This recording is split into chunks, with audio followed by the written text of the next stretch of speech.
আপনার কাছ আপনাকে থেকে ধন্যবাদ। আপনাকেও ধন্যবাদ, আপনি যুক্ত হয়েছেন। আপনার কাছ থেকে মূলত গণমাধ্যমের অন্তত দুটি প্রতিবেদন নিয়ে কথা বলতে চাই। প্রথমে বলতে চাই যে কিছুক্ষণ আগেই দেখছিলাম যে ভারতীয় গণমাধ্যমগুলোতে ইন্ডিয়া টুডে, দ্য টেলিগ্রাফের মতো পত্রিকাগুলোতে খবর আসছে যে শেখ হাসিনাকে ফেরাতে আহ, বাংলাদেশের পক্ষ থেকে যে অনুরোধ করা হয়েছে, খলিলুর রহমান বাংলাদেশের পররাষ্ট্রমন্ত্রী তিনি গিয়ে দেখা করেছেন এবং অনুরোধ করেছেন। এর প্রেক্ষিতে রণধীর জয়সওয়ালের বরাতে বলা হচ্ছে যে ভারত জানাচ্ছে বাংলাদেশের অনুরোধ বিবেচনা বা পর্যালোচনা করা হচ্ছে, এক্সামিন শব্দটা ব্যবহার করছে, পর্যালোচনা করা হচ্ছে। এই বিষয়টা আপনাদের জন্য আসলে মানে এটি একটা কেমন ব্যাপার? এতদিন তো ধরেন দীর্ঘদিন ধরেই এই অনুরোধটা করা হচ্ছে, অন্তত সে আওয়ামী লীগ পতনের পর থেকে, কিন্তু এর প্রতিক্রিয়ায় কখনো ভারতের পক্ষ থেকে কিছু আসে নাই। এখন দেখা যাচ্ছে ভারত বলছে এটি পর্যালোচনা করা হচ্ছে। এটি আসলে আপনাদের জন্য কেমন বিষয়টা? দেখেন, ভারত একটি স্বাধীন রাষ্ট্র। ভারত বাংলাদেশের বন্ধু রাষ্ট্র। ভারত শুধু বাংলাদেশের ব্যবসায়িক পার্টনার না, ভারত বাংলাদেশের রাজনৈতিক পার্টনার। আজকে 17 এপ্রিল আমাদের কাছ থেকে বিদায় নিচ্ছে। এই দিনে কিন্তু বাংলাদেশের প্রথম স্বাধীন বাংলার প্রথম সরকার শপথ অনুষ্ঠান করেছিলেন ঐতিহাসিক মেহেরপুরের বৈদ্যনাথ তলায়, যেটাকে পরবর্তীতে মুজিবনগর হিসেবে আখ্যায়িত করা হয়েছিল। এবং সেদিন বঙ্গবন্ধু পাকিস্তানের কারাগারে বঙ্গবন্ধুকে রাষ্ট্রপতি করে, সৈয়দ নজরুল ইসলামকে উপরাষ্ট্রপতি করে, তাজউদ্দিন সাহেবকে প্রধানমন্ত্রী করে সেদিন স্বাধীন বাংলাদেশের প্রথম সরকার গঠিত হয়েছিল, যে সরকারের নেতৃত্বে পরিচালনায় 9 মাসে শক্তিশালী পাকিস্তানের সশস্ত্র সেনাবাহিনীর বিরুদ্ধে নিরস্ত্র বাঙালি যুদ্ধ করেছিল, এবং তার পাশে দাঁড়িয়েছিল ভারত সরকার, ভারতের মানুষ। ভারতের সেনাবাহিনী ও মুক্তিবাহিনীর সাথে মিলে সেদিন যুদ্ধ করে বাংলাদেশকে স্বাধীন করেছিল 1971 সালের 16ই ডিসেম্বর। তার মধ্যে দিয়েই ভারতের সাথে আমাদের রাজনৈতিক সম্পর্ক, আদর্শিক সম্পর্ক। সেই ক্ষেত্রে ভারত, আমি মনে করি, একটি গণতান্ত্রিক দেশ। তাদের কাছে বঙ্গবন্ধু তনয় জননেত্রী শেখ হাসিনাকে, আমরা মনে করি সেদিন 5ই আগস্ট অবৈধভাবে অসাংবিধানিকভাবে ক্ষমতা দখলকারী ছাত্র জনতা, পুলিশ হত্যাকারী, আজকের ফ্যাসিস্ট মব সন্ত্রাসের জনক ইউনূস, এবং আমার কথা না, যারা একদিন ইউনূসের সাথে ছিলেন, পক্ষে ছিলেন, সেই আন্দোলনে ছিলেন, তারাই এখন বলছেন ইউনূস হচ্ছে বিশ্ব ব্যয়, বিশ্ব বাটপার, বিশ্ব প্রতারক। সেই ইউনূস কিন্তু বঙ্গবন্ধু তনয়কে হত্যা করতে চেয়েছিলেন সেদিন 5ই আগস্ট। কিন্তু ভারত সরকার সেদিন তাকে নিরাপদে এনে নিরাপদ জায়গায় তারা তাকে দেখভাল করছেন। আমি মনে করি বাংলাদেশ সরকার যেতে পারে, কিন্তু ভারত যেটা বলেছে, আমি মনে করি তারা বঙ্গবন্ধু তনয় জননেত্রী শেখ হাসিনাকে তাদের একজন রাজনৈতিক বন্ধু হিসাবে, আমি মনে করি তাদের নিরাপত্তা দেয়া, আমি মনে করি তারা সেই দায়িত্ব যথার্থ কিন্তু পালন আপনি কি এটা করবে। মনে করেন মানে এই যে যখন দুই দেশের মধ্যে কথা হচ্ছে পররাষ্ট্রমন্ত্রী পর্যায়ে, তারা বলছেন সম্পর্ক উন্নয়নে তারা কাজ করছেন, ধীরে ধীরে সম্পর্ক উন্নয়নে, কিন্তু সম্পর্কের ক্ষেত্রে একটা অস্বস্তির জায়গা হচ্ছে সাবেক প্রধানমন্ত্রী শেখ হাসিনা সেখানে আছেন, যেখানে বাংলাদেশে তিনি মৃত্যুদণ্ডপ্রাপ্ত, এবং বাংলাদেশের সরকার থেকে তাকে ফেরানোর অনুরোধ করা হচ্ছে, বারবার ফেরানোর অনুরোধ করা হচ্ছে, এবং প্রতিটি আলোচনায় এই বিষয়টা মোটামুটি আসছে। এই যে মানে আওয়ামী লীগ নেত্রী থেকে শুরু করে আওয়ামী লীগের নেতাকর্মীরা ভারতে থাকা, তারা যে একটা অস্বস্তির কারণ হয়ে যাচ্ছে কিনা ভারতের জন্য, মানে যেই দেশটি তাদেরকে আশ্রয় দিচ্ছে। আমি মনে করি ভারত এটা মনে করে না যে আওয়ামী লীগ সভানেত্রী বঙ্গবন্ধু তনয় তাদের কাছে মানে তাদের জন্য এটা একটি মানে অস্বস্তিকর অবস্থা, এটা আমি মনে করি না, এবং ভারতও মনে করে না বলে আমার মনে হয়। আচ্ছা, আপনি তাই মনে করছেন। আরেকটা পত্রিকার মানবজমিনে সম্প্রতি যে খবরটি এসেছে সেখানে বলা হচ্ছে যে আম ভারত সরকার আওয়ামী লীগকে বা আওয়ামী লীগ সভানেত্রীকে দুটি প্রস্তাব দিয়েছে, সুনির্দিষ্টভাবে বলছে যে হয় কাতার যান, নয় নতুন আওয়ামী লীগ গড়তে মত দিন। এই হচ্ছে দুটি প্রস্তাব। আসলে দুটি প্রস্তাব এবং সেই প্রতিবেদনে বলা হচ্ছে দুটি প্রস্তাবই তিনি ভিন্ন কৌশলে উড়িয়ে দিয়েছিলেন। আপনার কাছ থেকে একটু জানতে চাই, যেহেতু আপনারও একদম সরাসরি শেখ হাসিনার সাথে কথা বলবার সুযোগ হয় বা যোগাযোগের সুযোগটা আছে, কি এই প্রস্তাবটার আসলে কীরকম, কি প্রস্তাব গেছে, কার মাধ্যমে প্রস্তাব গেছে, ঠিক কি হয়েছে? শোনেন, ভারত একটি গণতান্ত্রিক দেশ। সেই দেশ মনে করে যে আওয়ামী লীগের মতো একটি ঐতিহাসিক দল, ঐতিহ্যবাহী দল, যে দলের নেতৃত্বে বাংলাদেশ স্বাধীন হয়েছে, সেই দলকে যদি বাংলাদেশের রাজনীতিতে, সেই দল যদি রাজনীতিতে টিকে থাকে, তাহলে অসাম্প্রদায়িক চেতনার বাংলাদেশ থাকবে। এবং আওয়ামী লীগকে টিকে রাখতে হইলে শেখ হাসিনার কোনো বিকল্প নাই। এটা আমি মনে করি ভারতের রাজনৈতিক দল, ভারতের সরকার, ভারতের জনগণ যারা রাজনৈতিকভাবে সচেতন, আমার বিশ্বাস তারা এটা বিশ্বাস করে। শুধু বাংলাদেশের জনগণ বিশ্বাস করে না। কিন্তু আজকে আপনি যে পত্রিকার কথা বলেছেন, আমি মনে করি বাংলাদেশে কিছু কিছু সাংবাদিক আছেন বা সংবাদপত্রের মালিক আছেন, তারা সবসময় বঙ্গবন্ধুর তনয়ের বিরুদ্ধে তারা সবসময় লিখে এসেছেন, সবসময় আলোচনা করেছেন, সবসময় ষড়যন্ত্র করেছেন। কারণ আপনি যেটা বলেছেন যে পরিশুদ্ধ আওয়ামী লীগ করতে চাইতে, পরিশুদ্ধ লোক তো বাংলাদেশে আমি মনে করি দুইজন লোক হচ্ছে বাংলাদেশের রাজনীতিতে পরিশুদ্ধ। একজন হচ্ছেন বঙ্গবন্ধু শেখ মুজিব, তিনি একজন পরিশুদ্ধ রাজনীতিবিদ ছিলেন, যার চিন্তা চেতনায় ছিল বাংলাদেশ বাঙালি। তিনি নিজের স্ত্রী সন্তানদের চাইতো বাংলাদেশ বাঙালিকে বেশি ভালোবাসতেন। একটু অনেক উদাহরণ দেওয়া যাবে, হ্যাঁ, কিন্তু আপনিও তাকে দিয়ে তো আর এখন আওয়ামী লীগ গঠন করা আমি সম্ভব না। আমি বলে আমি না আমি মনে করি আর একজন হচ্ছে শেখ হাসিনা, যে চিন্তা চেতনায় বাংলাদেশ বাঙালিকে নিয়ে ভাবে। এবং আজকে প্রমাণ হয়েছে, শেখ হাসিনা যদি বাংলাদেশ বাঙালিকে নিয়ে না ভাবতো, তাহলে শেখ হাসিনার প্রধানমন্ত্রিত্ব চলে যেত না, শেখ হাসিনা ক্ষমতার থেকে সরে যেত না। আজকে কিন্তু এই সেটা প্রমাণটা প্রমাণিত আপনাদের কাছে হয়েছে। হয়েছে, আর কার কাছে হলো প্রমাণটা? না না, এটা প্রমাণিত হয়েছে সব বাংলাদেশের মানুষের কাছে। আজকে আপনি জানেন যে সাংবাদিক, আমি নাম বলি, আজিজ আহমেদ, যিনি বলছেন আমি একদিন শেখ হাসিনার সমালোচনা করছি, কিন্তু শেখ হাসিনা ঠিক ছিল, আমি ছাগলের 3 নম্বর বাচ্চা হয়েছে, আমি ইউনূসের পক্ষে কথা বলে, কারণ ইউনূসের মতো একটা ভণ্ড প্রতারক এবং মির্জাফর বাংলাদেশের নেতৃত্ব নিয়েছেন শেখ হাসিনাকে। একমাত্র শেখ হাসিনাই চিনতে পেরেছিলেন, শেখ হাসিনাই আপোষ করেন নেই। এটা আমার কথা না, আজিজ সাহেবকে আপনিও চেনেন। আজকে আনিস আলমগীরের মতো লোক তারাও বলছেন, আজকে গোলাম মওলা রনির মতো তারাও করছে, সে কিন্তু আওয়ামী লীগ করে না। না, সবাই বাংলাদেশের সবাই আসলে আপনার কথার এতটুকু ঠিক। আমার অনুষ্ঠানেও তারা বলছেন ডক্টর মোহাম্মদ ইউনূসের অনেক সমালোচনা হচ্ছে, আপনি যে শব্দগুলো ব্যবহার করছেন সেই শব্দগুলো তারা ব্যবহার করছেন, কিন্তু শেখ হাসিনা পরিশুদ্ধ এই বিষয়টা তো তারা বলছেন না, মানে প্রমাণিত আমি হলো না। শেখ হাসিনা আমি শেখ হাসিনা পরিশুদ্ধ কেন আমি আপনাকে বলি। আজকে আপনার সিএসবি নিউজ, মার্কিন যুক্তরাষ্ট্র, তারা কি করছেন, সেখানে তো বেরোয় আসছে যে শেখ হাসিনার বিরুদ্ধে একটি ষড়যন্ত্র হয়েছে, কারা শেখ হাসিনা থেকে ক্ষমতা থেকে সরানোর চেষ্টা করেছেন, কেন করেছেন। হ্যাঁ, 15 বছর ক্ষমতায় ছিল। আজকে আপনি বলেন, আজকে যখন আপনি এই যে হামের টিকা দিতে পারতেছে না, তখন ওই সাধারণ মানুষ শেখ হাসিনার কথা স্মরণ করছেন। কারণ শেখ হাসিনা 90% শিশুকে টিকাদান দিয়ে এসেছেন। এবং আপনি জানেন, তখন আপনি একজন পতিতদশা সঞ্চালক ছিলেন, এবং আপনি দেখেছেন তখন যে করোনার সময় যে মহামারী আকারে ধেয়ে এসেছিল, অনেকেই বলেছেন 1 কোটি লোক মারা যাবে। শেখ হাসিনা বিনা পয়সায়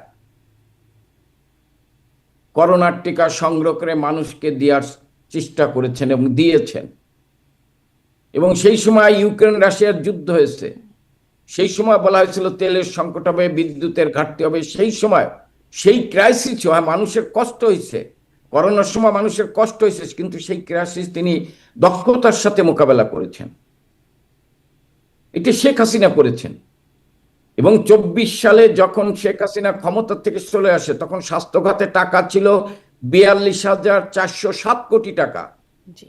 আজকে এই 1.5 বছর বা 18 মাসে একটি মানে এই টিকাদান কর্মসূচি অব্যাহত রাখতে পারেন নাই। আমি মনে করি আজকে প্রায় 300-র বেশি শিশু মারা গিয়েছেন হাসপাতালগুলো, তাহাজারি আত্মনাদ বাবা মার। আজকে তো আমি মনে করি এই সরকার যদি এই শিশু হত্যার দায় দায়িত্ব থেকে এড়াতে চায়, তাহলে তো ইউনূসের বিচার করা উচিত। আজকে শেখ হাসিনাই মানুষ আজকে আপনি উপলব্ধি আসলে করছেন এরকম শেখ হাসিনা। সমালোচনা, সরকার দায়িত্বে ছিল, আপনি এই সমালোচনা অনেক কিছুই করতেই পারেন এই ডক্টর ইউনূস সরকারের বিরুদ্ধে, এবং এখন আসলে সেই সমালোচনাগুলো হচ্ছেও।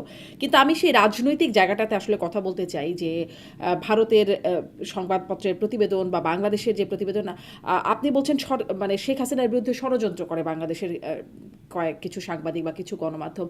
এখন এই প্রতিবেদন প্রকাশের আপনি কি তাহলে অস্বীকার করছেন যে ভারত এরকম কোনো প্রস্তাব দেয়নি? আমি মনে করি এরকম কোনো প্রস্তাব দেয়নি ভারত। আমি মনে করি এরকম কোনো প্রস্তাব ভারত দেয়নি। আপনি কি মনে করছেন নাকি আপনি জানেন আসলে বিষয়টা? না, আমি মনে করি, আচ্ছা, আচ্ছা। আমি মনে করি, আমি বিশ্বাস করি যে ভারত এই এই ধরনের কোনো প্রস্তাব দেয়নি।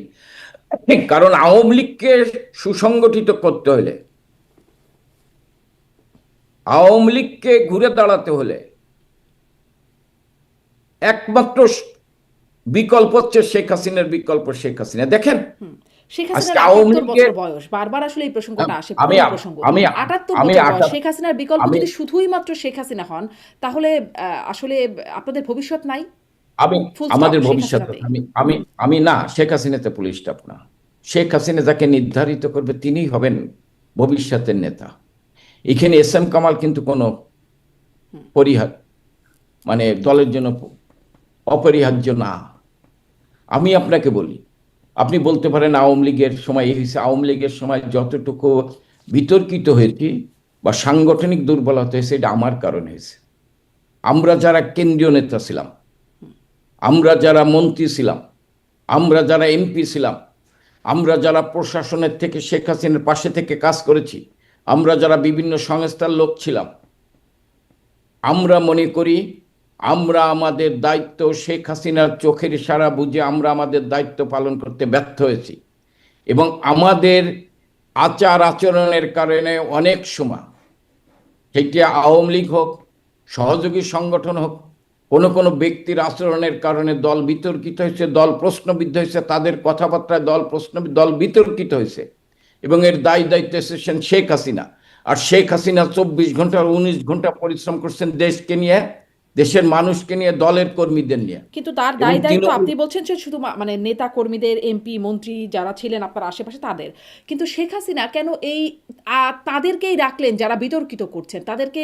মানে শেখ হাসিনা একজন দক্ষ নেত্রী আপনারা বলছেন, তাহলে এই দক্ষতার সাথে তিনি কি নেতৃত্বটা হ্যান্ডেল করেন নাই? মানে শেখ হাসিনা আমাকে যখন আওয়ামী লীগের সাংগঠনিক সম্পাদক করেছেন, আমার ত্যাগ দেখেই, দলের প্রতি আমার দায়িত্ব কর্তব্য দেখেই করেছেন। আমি যখন দায়িত্ব পেয়েছি, তখন যদি আমি শেখ হাসিনার ইশারা অনুযায়ী কাজ না করি, আমার এজেন্ডা বাস্তবায়ন করি, এবং শেখ হাসিনা অনেককেই ছুঁড়ে ফেলায় দেয়, সেটা সময়ের অপেক্ষায় লাগে। আজকে আপনি যেটা বলছেন যে হ্যাঁ, শেখ হাসিনা একটি দক্ষ সংগঠক, দক্ষ, সে কি এইগুলো দেখছে, এবং সে পর্যায়ক্রমে কিন্তু এইগুলোকে, যারা এইগুলো করে ধীরে ধীরে কিন্তু তাদেরকে বাদ দেয়। একটু বেশি সময় কি আমি নিয়ে মনে করি, ফেলছেন যে মানে আমি না আমি না পুরোটাকে বাদ আমি দিতে হলো? আমি যদি আপনাকে না এই প্রশ্নটা করি জনাব এস এম কামাল হোসেন, যে মানে আপনি বলছেন যে আসলে দায় কেন্দ্রীয় নেতা, মন্ত্রী, এমপি তাদের, বা যারা শেখ হাসিনার আশেপাশে ছিলেন তাদের দায়। এখন আচ্ছা সময় নিচ্ছেন, এখন তো এতদিনে এসে অনেক কিছু বুঝে যাবার কথা, পতনেরও 2 বছর হয়ে গেল প্রায়। এখন এসে সেই নেতাদের বিরুদ্ধে কোনো ব্যবস্থা, তাদেরকে বাদ দেওয়া, এখানেও কোনো রিফাইন করা, মানে পরিশুদ্ধ করা নেতাকর্মীদের মধ্যে, আমাদের, সেরকম কিছু শোনেন দেখা আমি যাচ্ছে না? আপনার, হ্যাঁ না, আমাদের দলের নেতৃত্বের পরিবর্তন হয় সম্মেলনের মধ্যে দিয়ে। আমাদের কিন্তু প্রতি 3 বছর অন্তর অন্তর সম্মেলন হয়ে, প্রতি 3 বছর অন্তর অন্তর আওয়ামী লীগের জাতীয় সম্মেলন হতো, এবং সেই সম্মেলনের মধ্যে দিয়ে নেতৃত্বের পরিবর্তন হতো। ধরেন আমি সাংগঠনিক সম্পাদক ছিলাম, আমাকে আমার কাজে যদি, হ্যাঁ, আমি যদি বিতর্কিত কোনো কাজ করে থাকি আমাকে বাদ দিয়ে আরেকজনকে আনতে হবে। সম্মেলনের মাধ্যমে তো সম্মেলন পর্যন্ত কিন্তু বঙ্গবন্ধু তারা অপেক্ষা করে, উনি কাউকে বাদ দিতে চাইলেও কিন্তু সম্মেলনের আগে বাদ দেন না, যদি সে কোনো বড় অপরাধ না করে থাকে।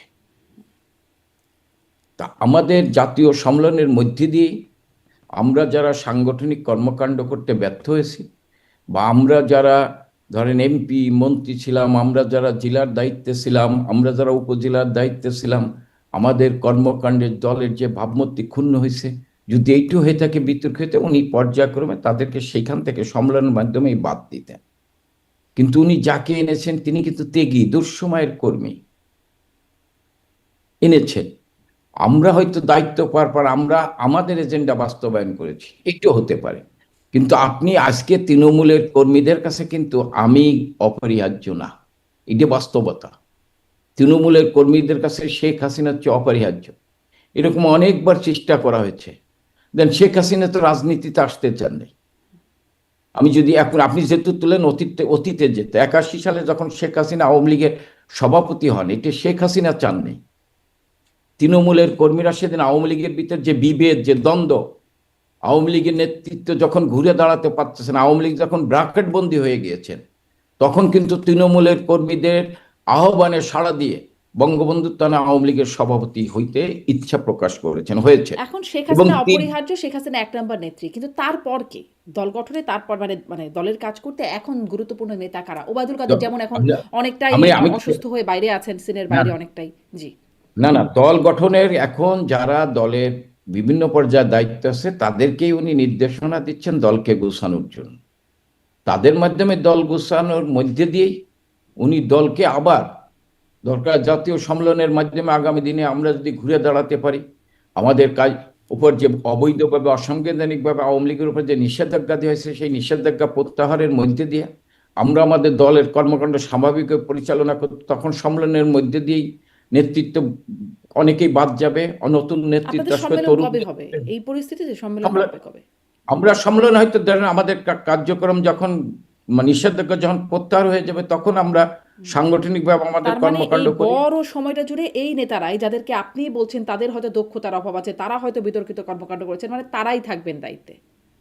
না, আপনি একটা দল কিন্তু বছরের পর বছর সম্মেলন করে না। বাংলাদেশের কোনো রাজনৈতিক দল, ছোট ছোট দলও কিন্তু সম্মেলন ঠিক মতো করে না। একমাত্র রাজনৈতিক দল বাংলাদেশ আওয়ামী লীগ প্রতি বছর সম্মেলন করে, প্রতি 3 বছর অন্তর অন্তর। একমাত্র রাজনৈতিক দল। আজকে যারা ক্ষমতায় আছে তাদের জাতীয় সম্মেলন কবে হয়েছে তারা বলতে পারবে কিনা সন্দেহ।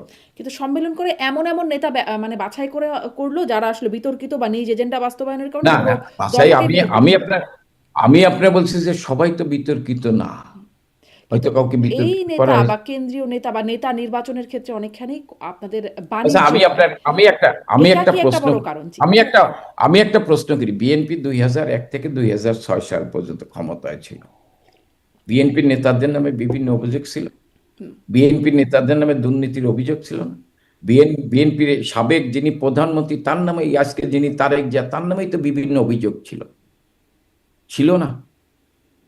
তার নামে তো বিভিন্ন অভিযোগ ছিল। বিএনপির আমলে 5 বছর দুর্নীতিতে চ্যাম্পিয়ন হয়েছেন। বিএনপির আমলে যখন বিএনপি মানে ক্ষমতায় ছিল আপনাদের তখন, ধারাবাহিকতা থেকে শুরু করে আর কি, আপনাদের আমলে না তো এখনো আমাদের হয়নি। ধারাবাহিক, আমাদের ধারাবাহিকতা না। আপনি আমাদের আমলে বিদ্যুতের দাবিতে কোনো কৃষককে গুলি করে হত্যা করা হয়নি, কোনো মানুষ বিদ্যুতের দাবিতে রাস্তায় নামে নেই। আমাদের আমলে সারের দাবিতে কোনো কৃষক এই কিন্তু তুলনাটাই রাস্তায় এখন নামেনি। না যাই, কারণ এরকম তুলনা করলে অনেক ছোট ছোট অনেক বিষয়ে না, ছোট আপনি তো বড়। আপনি তুলনা করেন। আমার আমার আমি বলি না যে আমরা একেবারে সবকিছুর ঊর্ধ্বে, আমাদেরও ভুল ত্রুটি আছে, আমাদেরও ভুল ত্রুটি আছে, আমাদেরও দোষ আপনি খুঁজে পাবেন। কিন্তু কিছু কিছু বিষয় আছে যেগুলো দেখেন, আমাদের আমলে বিদ্যুতের দাবিতে, আমি আবারও বলছি, কৃষকরা বিদ্যুৎ সারের দাবিতে রাস্তায় নামেন। সারের জননেত্রী শেখ হাসিনা 17,000 কোটি টাকা ভর্তুকি দিচ্ছেন, এটি শেখ হাসিনা দিচ্ছেন। আমাদের আমলে যে মানে যখন সংকট দেখা দিচ্ছে, ক্রাইসিস দেখা দিচ্ছে, তখন যে মানুষের দুধের নহর বয়ে গেছে এটা বলবো না, কিন্তু মানুষ যাতে না খেয়ে থাকে এই ব্যবস্থা গ্রহণ করেছেন বঙ্গবন্ধু আচ্ছা, শেখ হাসিনা। এই যে আমি মানে আসি যে নিশ্চয়ই আপনি আপনাদের আমলের অনেক সাফল্য দেখাতে পারবেন, আবার অনেক শুধু ব্যর্থতাই না, অপরাধে দেখানোর সুযোগ আছে। হ্যাঁ, ফলে ওই সেটা দিকে হতে না পারে। গিয়ে আমি আসলে এটা একটু আপনার কাছে জানতে চাই, তাহলে রিফাইন্ড আওয়ামী লীগের বিষয়ে মানে নেত্রীর সায় নাই, কিন্তু রিফাইন্ড আওয়ামী লীগের একটা প্রচেষ্টার ব্যাপারে যেটি শোনা যায়, বিশেষ করে নাম উঠছে সাবের হোসেন চৌধুরী, শিরিন শারমিন চৌধুরী, তাদের ক্ষেত্রে প্রক্রিয়াটাও দেখেন একই রকম হলো। তাদের বাকি নেতাদেরকে গ্রেপ্তার করা হচ্ছে, তারা জেলেই পড়ছে, তাদের আর বের হবার সুযোগ হচ্ছে না, খুব একটা নজির দেখা যাচ্ছে না, কিন্তু তাদের ক্ষেত্রে একই রকম পরিণতি, দুজনকেই মানে বিশেষ সময় ধরা হলো এবং জামিনে তারা বেরিয়ে আসলেন খুব দ্রুত। তাদের নাম আসছে রিফাইন্ড আওয়ামী লীগের ক্ষেত্রে, আসলে বিষয়টা কি চলছে? আমি আপনার বলি, রিফাইন্ড আওয়ামী লীগের ব্যাপারে নেত্রী শেখ হাসিনার সাই নাই, এটা আমি মনে করি এই আপনার এই বক্তব্যটা ঠিক না। সায় আছে তাহলে? না, রিফাইন্ড আওয়ামী লীগ বলতেই তো কিছু নাই। আওয়ামী লীগ তো শেখ হাসিনা। তৃণমূলের কর্মীরা বিশ্বাস করে শেখ হাসিনা। রিফাইন্ড আওয়ামী লীগ কি পরিশুদ্ধ আওয়ামী লীগ? পরিশুদ্ধ আওয়ামী লীগ মানে আওয়ামী লীগের পরিশুদ্ধ নেতা হচ্ছেন শেখ হাসিনা, এবং তৃণমূলের কর্মীরা বিশ্বাস করে। আমি এস এম কামাল না। আর আপনি এই কারণে মনে করি যে রিফাইন্ড আওয়ামী লীগের ব্যাপারে শেখ হাসিনার সাই নাই, শেখ হাসিনার মানে অনুমতি দেয়নি। রিফাইন্ড মানেই তো মানে পরিশুদ্ধ আওয়ামী লীগ খুঁজলে তাকে শেখ হাসিনা হচ্ছে পরিশুদ্ধ। আওয়ামী লীগকে দাঁড় করাতে হলে শেখ হাসিনা, আমি আবারও বলছি, এটা আমার কথা না, তৃণমূলের কর্মীদের, আপনি একটা ইউনিয়নের কর্মীকে ফোন করে জিজ্ঞেন আপনি এখন, বলবেন যে আমাদের রাস্তার ঠিকানা হচ্ছেন শেখ হাসিনা। আমাকে বললে আমি তো দ্বিধাদ্বন্দ্ব করব, আমার মতো নেতাদের, যদিও সামনে কিছু বলবেন, হ্যাঁ আছে এরকম, কিন্তু তৃণমূলের কর্মীরা যারা হচ্ছে আওয়ামী লীগের মূল শক্তি, তারা কিন্তু তাদেরকে ফোন করে জিজ্ঞেন যে আপনার মূল শক্তিকে, আপনার আস্থা কি, বলবে শেখ হাসিনা। আর আপনি যে দুইজনের নাম কেছেন, আমি মনে করি তারা আমাদের দলের নেতা, একজন স্পিকার ছিলেন, একজন মন্ত্রী ছিলেন, দুজনই একজন মানে যোগ্য, দক্ষ। আমরা আমাদের সহযোদ্ধা, আমরা মনে করি জননেত্রী শেখ হাসিনার নেতৃত্বে আওয়ামী লীগকে পুনর্গঠন করার ক্ষেত্রে তারাও গুরুত্বপূর্ণ ভূমিকা রাখবে। এবং তারা তো বলে নেই যে আমরা রিফাইন্ড আওয়ামী লীগ করবো, কিন্তু তারা তো তাদের বলে নেই। ক্ষেত্রে বিশেষ বিবেচনাটা আসছে কোত্থেকে? মানে বাকি আমি কারোর জামিন এই হচ্ছে না। এই জবাবটা তারা দুইজন দিতে পারে। তাদেরকে তো আমার জিজ্ঞাসা দিক করার সুযোগ হচ্ছে না। আপনার কি হ্যাঁ, মনে হয় না, এই জবাবটা, আমার আমার বা আপনি যেটা কি মনে হয়, ধারণা করতে পারেন হচ্ছেটা কি আসলে? আমার যেটা মনে হয়, ধরেন সাবের হোসেন চৌধুরী আইপি এর চেয়ারম্যান ছিলেন, হয়তো ইউনূস মনে করছে তাকে ধরে রাখলে আন্তর্জাতিকভাবে তাদের, এমনিই তো তা আন্তর্জাতিকভাবে তারা, জাতীয় আন্তর্জাতিকভাবে তারা কি এটা সবাই জানে, এই কারণে দিতে পারে। শিরীন শারমিন চৌধুরী স্পিকার, একজন নারী, এবং তিনিও কমনওয়েলথের পার্লামেন্টের চেয়ারপারসন ছিলেন, এইসব বিবেচনা করে দিতে পারে।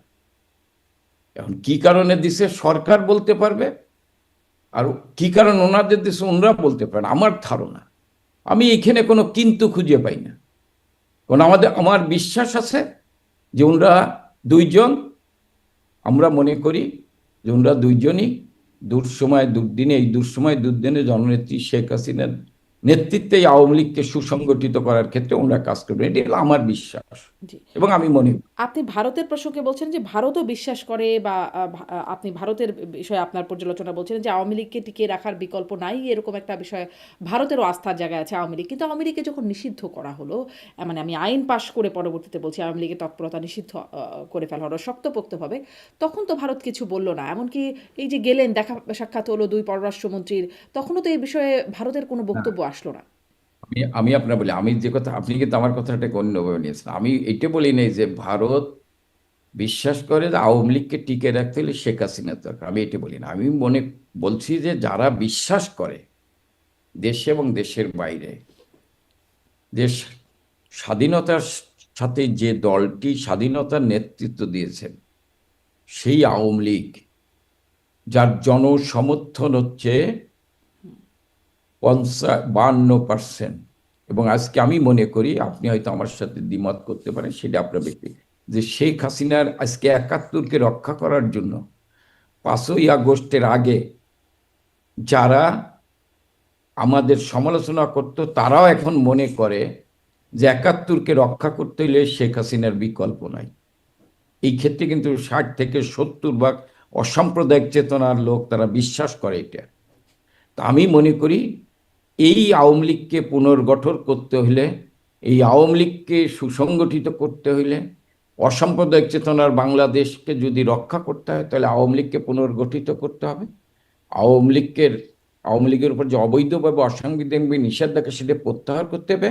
এবং শেখ হাসিনা ছাড়া এই আওয়ামী লীগকে কেউ পুনর্গঠিত করতে পারবে না। হ্যাঁ, কিন্তু আওয়ামী এই লীগকে যে বড় একটা রাজনৈতিক দল, ঐতিহ্যবাহী রাজনৈতিক দল, এত সমর্থনের রাজনৈতিক দল, তাদের উপর নিষেধাজ্ঞা আসলো, কেউ টু শব্দও করলো না। এটা আসলে কেমন হলো? বা ভারত আপনাদের এত দিনের মিত্র, ভারতকে যা দিয়েছেন তা সবসময় ভারত মনে রাখবে। কিন্তু এরকম যখন ভারতের মানে আপনারাও ভারতে মানে শীর্ষ নেতৃত্ব ভারতে আছেন, সেই মুহূর্তে যখন এই দলটির উপরই নিষেধাজ্ঞা হলো, তখন ভারতও আসলে টু শব্দ করলো না।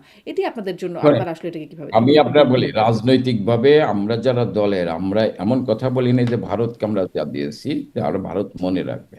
হ্যাঁ, ভারত আমাদের রাজনৈতিক বিন্দু, কিন্তু ভারত কিন্তু আমাদের দিয়েছে একটা চুক্তি। ট্রান্সশিপমেন্ট বাতিল হয়েছে বিলেই বছরে ৪ থেকে ৫ হাজার কোটি টাকা বাংলাদেশের লস হচ্ছে। তাহলে এটি কি বাংলাদেশের লাভজনক চুক্তি হয়েছিল? আমি মনে করি ভারতের বিরুদ্ধে অনেক অপপ্রচার, মিথ্যাচার করা হয়েছে। আওয়ামী লীগকে ঘিরে আওয়ামী লীগ ভারতের সাথে এতটা চুক্তি করছে, কই কোন কোন চুক্তিগুলো আমি চুক্তি, এটা কিন্তু জি, দেখাতে একটাও পারেনি। দেখানো হয় নাই। একদমই ঠিক। কিন্তু দেখাতে পারে, কিন্তু এটা ভারত দেখাতে কেন, মানে আমার প্রশ্নটা এখানেই যে ভারতের এই অবস্থানটা আপনাদের কাছে কেমন লাগে? যে আওয়ামী লীগের মতো একটা দলকে সংসদে আইন পাস করে এখন আওয়ামী লীগের তৎপরতা কার্যক্রম নিষিদ্ধ করে দেওয়া হলো। মানে একরকম আওয়ামী লীগের রাজনীতিই নিষিদ্ধ হয়ে আছে। তখন ভারত আসলে কোনো মানে কোনো বাক্যই ব্যয় করল না। না, ভারত তো একটি আলাদা দেশ। হুম, বাংলাদেশের আভ্যন্তরীণ একটি রাজনৈতিক দলের কার্যক্রম নিষিদ্ধ করেছেন। ভারত কি করবে না করবে, এটা তো ভারতের ব্যাপার। আমি মনে করি, আমি ভারতকে ধন্যবাদ জানাই, ভারতের সরকারকে ধন্যবাদ জানাই, ভারতের জনগণকে ধন্যবাদ জানাই যে তারা আমাদের প্রিয় নেত্রীকে নিরাপদে থাকার ব্যবস্থা করেছেন, নিরাপদে রেখেছেন। এইটাই আমাদের জন্য বড় প্রাপ্য। ভারত কি করবে বাংলাদেশের জন্য, বাংলাদেশের রাজনীতির জন্য, এটা ভারতের ব্যক্তিগত বিষয়। আমি মনে করি ভারত বাংলাদেশে একটি স্বাধীনতার পক্ষে অসাম্প্রদায়িক চেতনার বাংলাদেশ থাকবে, এটাই আমি ভারতের কাছে প্রত্যাশা করি। জি। ভারতে যাবার আওয়ামী লীগ, পর থেকে ৫ই আগস্টের পর ভারতে যাবার পর ভারতের নিরাপত্তা উপদেষ্টা তখনই দেখা করেছেন, মানে শেখ হাসিনার সাথে সাক্ষাৎ করেছেন। তারপরেও অন্তত কয়েকবার সাক্ষাৎ হয়েছে বলে জানা গেছে। কি হয়? মানে কি বলে? ভারতের বার্তাটা কি এখন? এটা তো আমি বলতে পারবো না। ভারতের নিরাপত্তা উপদেষ্টা বঙ্গবন্ধু তারা শেখ হাসিনার সাথে সাক্ষাৎ কয়বার করেছেন আপনি বললেন, আমি কিন্তু জানি না। আমি কিন্তু জানি না কয়বার দেখা করেছেন, আমি আপনার কাছে শুনলাম। মাঝে মাঝে মানে সামাজিক যোগাযোগে বিভিন্ন জন লেখে, এটাই দেখি, কিন্তু আমি আসলে জানি না যে ভারতের নিরাপত্তা উপদেষ্টা বঙ্গবন্ধু তারা শেখ হাসিনার সাথে দেখা করছেন বা কয়েকবার করছেন, এই বিষয়ে আমার কোনো জানা নেই। জি, এই সাক্ষাৎ করছেন সেটি জানা যায়, কিন্তু কি কথা হয় সেটি জানা যায় না। যেমন আপনারাও সাক্ষাৎ করছেন এটি আমি জানা জানি যায়। না। যেমন আপনারা গেছেন সাক্ষাৎ করতে, জেনেছি। যুক্তরাজ্য আওয়ামী লীগের পক্ষ থেকে শেখ হাসিনার সাথে সাক্ষাৎ করতে যাওয়া হয়েছে, সেটাও আমরা জেনেছি। তাদের সাথে কথাও বলেছি, কিন্তু তারা আসলে কি যে কথা হয় সেটিও আর বলতে রাজি হন না। মানে এটা বলবেন এই গোপনীয়তাটা কেন? না, আমার সাথে ওনার যেটা কথা, এখন উনি সংগঠনের তৃণমূলের কর্মীদের খোঁজ খবর নিতে বলেন, যারা জেলখানায় আছেন তাদের খোঁজ খবর নিতে বলেন, যারা মারা গেছেন তাদের পরিবারের খোঁজ খবর নিতে বলেন। যেমন এর ভিতর বগুড়াতে যুবলীগের আলাল নামে একটি ছেলেকে পিটিয়ে হত্যা করেছেন, তার 3টে সন্তান, স্ত্রী, হ্যাঁ, সাথে কথা বলছি। স্ত্রী বলছে যে আমি একটু নেত্রীর সাথে কথা বলতে চাই, এই ব্যাপারে ওনাকে জানিয়ে উনি বলছে তাদেরকে সহযোগিতা করো, নেত্রীর পক্ষ থেকে তাদেরকে সহযোগিতা করার চেষ্টা করছি। এই নির্দেশনাগুলো দেয়। তৃণমূলের কর্মীদের খোঁজ খবর রাখো, যারা জেলে আছে তাদের খোঁজ খবর রাখো, এই নির্দেশনাগুলো দেয়। দলকে সুসংগঠিত করার চেষ্টা করো, এই খোঁজ নির্দেশনাগুলো জননেত্রী শেখ হাসিনার সাথে কথা বলে উনি এই নির্দেশনাগুলো দেন। আচ্ছা। আর সম্প্রতি আমরা আওয়ামী লীগের ফেসবুক পেজে, অফিসিয়াল যে ফেসবুক পেজ, সেখানে দেখলাম জাহাঙ্গীর কবির নানক ভারতীয় সাংবাদিক অমল সরকারকে একটি সাক্ষাৎকার দিয়েছেন। সেই সাক্ষাৎকারে একটা ফটো কার্ড আকারে আওয়ামী লীগের অফিসিয়াল ফেসবুক পেজে দেওয়া আছে, যেখানে বলছেন যে মৃত্যুদণ্ডের পরোয়া নেই, শেখ হাসিনা ফিরবেন, এ বছরই ফিরবেন। এরকম কোনো বার্তা কি আপনাদের দলের মধ্যে আছে? আসলে এ বছর মানে কোনো টাইম লাইন আপনারা পাচ্ছেন?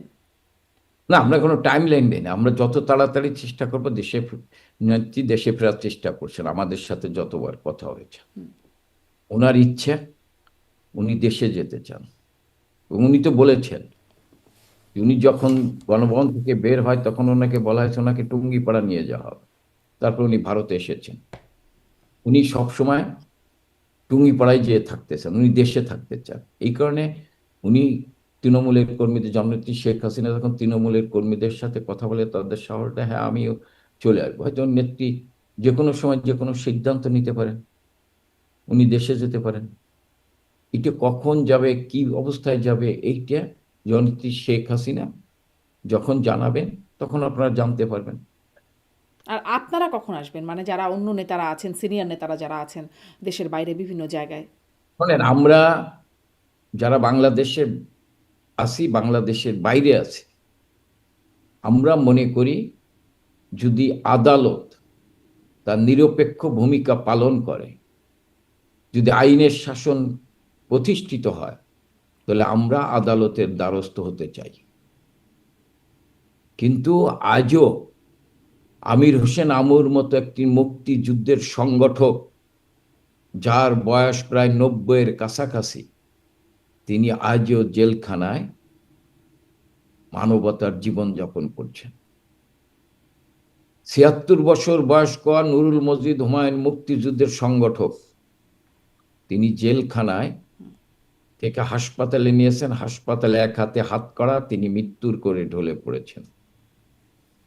রায় রমেশ, আপনি জানেন, প্রায় ৮০-র উপর বয়স, তিনিও জেলখানায় মারা গিয়েছেন।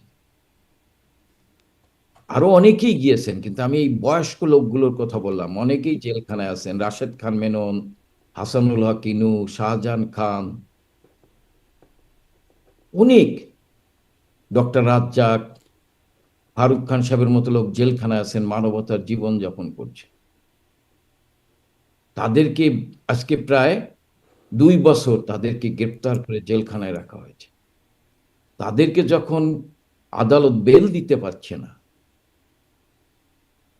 আমির হোসেন আমুর মতো লোক গুলি করে মানুষ হত্যা করেছেন, তাদেরকে যখন বেল দিচ্ছে না, তখন আমি এই অন্ধকারে পালিয়ে থাকা ছাড়া, আপনি যে বলেন যে আমরা কেন প্রকাশ্যে আসি না, আমরা আদালতে শরণাপন্ন হতে চাই। আপনি যে বিভিন্ন আমরা তুলনা করছিলেন, ধরেন বেগম খালেদা জিয়াকে যখন জেল দেয়া হয় তখনও তাকে জামিন দেয়া হচ্ছিল না, কিন্তু মানে তিনি তো আসলে দেশেই থেকেছেন, মানে সেই তুলনাটা তিনি যদি দেশে করেন। থেকেছেন, আমি বলছি তিনি দেশে থেকেছেন, তেনা কিন্তু কেউ মেরে ফেলার পরিকল্পনা করেনি। তিনি দেশে থেকেছেন এবং তিনাকে বাসায় থাকার ব্যবস্থা করেছেন, এবং সাথে একটি কাজের মেয়ে ছিলেন, আপনি জানেন। কিন্তু বঙ্গবন্ধু তা নয়, কিন্তু জেলে রাখুক, কিন্তু তাকে তো মেরে ফেলার পরিকল্পনা করা হয়েছিল। এটা তো 5ই আগস্টের পর বিভিন্ন জনের কথাবার্তা আপনি শুনেছেন, যে তাদের পরিকল্পনা কি ছিল। তারা শেখ হাসিনাকে হত্যা করার উদ্দেশ্যেই গণভবনকে তারা আক্রমণ করেছিল, এবং কারা কারা ষড়যন্ত্রের সাথে জড়িত আজকে তো তা আপনি প্রকাশিত হয়েছেন, কারা কারা যেটা আমরাও ষড়যন্ত্রের সাথে বিশ্বাস জড়িত করি। ছিল? মানে কারা আমি আপনার দেখলাম যেখানে আমি আমি আপনি তো দেখছেন, আমি এইগুলো এই সময় এই যে সিএসবি নিউজে তো বের হয়ে আসছে কারা কত টাকা দিয়েছেন। তা আমি মনে করি যে হ্যাঁ, আপনি বলতে পারেন, কিন্তু খালেদা জিয়াকে কিন্তু তার বাসায় থাকার ব্যবস্থা করা হয়েছিল, তার সাথে কাজের মেয়ে ছিল।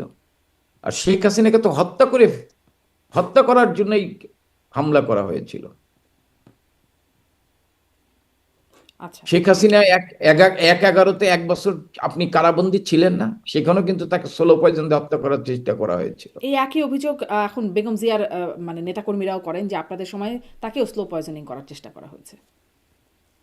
দেখেন, যদি স্লো পয়জন করা হইতো তাহলে বেগম খালেদা জিয়া তো বেঁচে থাকতেন, আল্লাহ ওনাকে বেঁচতে নসিব করুক। শেখ হাসিনাও বেঁচে আছেন। হ্যাঁ, শেখ হাসিনা বেঁচে আছে, কিন্তু সেদিন সোলো পয়জন শেখ হাসিনাকে দেয় নাই, কিন্তু চেষ্টা করা হয়েছে।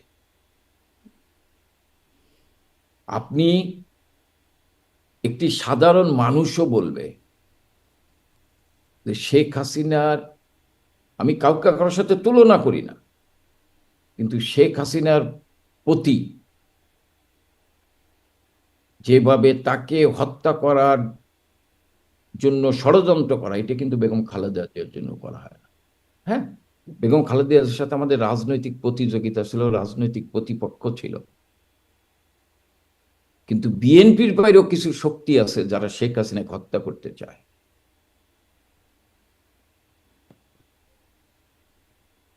যারা আচ্ছা শেখ হাসিনাকে হত্যা করতে চায়। আচ্ছা, এখন একটু আসি যে আপনি বলছিলেন যেমন দেশে যারা জামিন পাচ্ছেন না, অবয়স্ক অবস্থায় আছেন, অনেকে মারাও যাচ্ছেন। মানে আপনি বলছিলেন যে সম্মেলনের কথা, নতুন নেতৃত্ব আসার জন্য সম্মেলন করতে হবে। আমি জিজ্ঞাসা করছি সম্মেলন কবে হবে? তখন নিষেধাজ্ঞা প্রত্যাহার হলে আপনারা যখন রাজনীতি করতে পারবেন তখন হবে। মানে সেখানেও একটা প্রশ্নবোধক যে আসলে কবে হবে। আবার শেখ হাসিনা তিনিও বয়স্ক মানুষ, তারও ৭৮ বছর বয়স চলছে। সজীব ওয়াজেদ জয় তো বলেই দিলেন ওল্ড, তিনি অবশ্য বলেছিলেন এন্ড অফ শেখ হাসিনা এরা, এটা নিয়েও আপনার সাথে কথা হয়েছিল, কিন্তু যেটি আসলে ঠিক দল থেকে আসে নাই। ফলে এর মাঝখানে তো আসলে যেহেতু শেখ হাসিনার আসলেই বয়স হয়ে গেছে, ৭৮ বছর বয়সী, আপনাদের কোনো শেখ হাসিনার বিকল্প যদি না থাকে, আমার সেই প্রশ্নটাই, ফুল স্টপ হবে কিনা আপনাদের কোনো ভাবনা নাই যে সে নেক্সটে আসলে কি হবে, কে হবে? কারণ আসছেন সজীব ওয়াজেদ জয়ের নাম, আমরা সজীব ওয়াজেদ জয়ের নাম আসছে, তিনি বলেছেন যে তিনি নিতে আগ্রহী যদি দল দেয়, কিন্তু সেরকম কোনো সাড়া পাওয়া যায় নাই। কখনো কখনো সাইমা ওয়াজেদ পুতুলের নাম এসেছে, কখনো কখনো রাদওয়ান সিদ্দিক ববির নাম এসেছে। মানে এখানে কোনো দলের মধ্যে কোনো ভাবনা আছে কিনা সেটা একটু যদি আপনি একটু পরিষ্কার করতেন, এবং শেখ রেহানার নাম কেন আসে না সেটাও একটু শুনতে চাই। আমাদের আবেগের জায়গা হচ্ছে বঙ্গবন্ধু পরিবার, আমাদের না, শুধু তৃণমূলের কর্মীদের আবেগের জায়গা হচ্ছে বঙ্গবন্ধু পরিবার। আমাদের দলটাকে ঐক্যবদ্ধ রাখতে হবে, কারণ আমরা অতীতে দেখেছি। ধর আমি ব্যক্তিগতভাবে মনে করি আমার চাইতে দক্ষ, যোগ্য, মুক্তিযুদ্ধের নেতৃত্ব দিয়েছেন সেই সমস্ত নেতৃত্ব কিন্তু বঙ্গবন্ধুকে হত্যা করার পর দলকে ঐক্যবদ্ধ রাখতে পারেন নাই। এবং জননেত্রী শেখ হাসিনাকে ৩৩ বছর বয়সে আওয়ামী লীগের দায়িত্ব দেওয়া হয়েছিল। আমি মনে করি সেই সময় নেতৃত্ব চাইতো আজকে আমরা যারা দলের বিভিন্ন পর্যায়ে নেতৃত্ব দিচ্ছি, আমরা কিন্তু তাদের তুলনায় বড় কিছু না, তারা আমাদের চেয়ে অনেক যোগ্য, দক্ষ ছিল।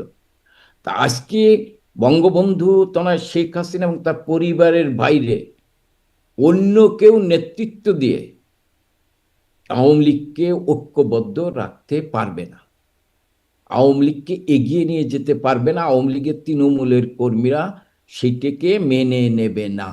তাহলে এই পরিবারের মধ্যেও তো অনেকের নাম আছে, মানে তৃণমূলের চোখে মানে কে আসলে বিবেচনায় আছে? এটা বঙ্গবন্ধুর তনয়া, তিনি যতদিন, আল্লাহ যাকে যতদিন সুস্থ রাখবে তিনি আওয়ামী লীগের নেতৃত্ব দেবে, তিনি নির্ধারণ করে দেবে কে এই পরিবার থেকে নেতৃত্ব দেবে।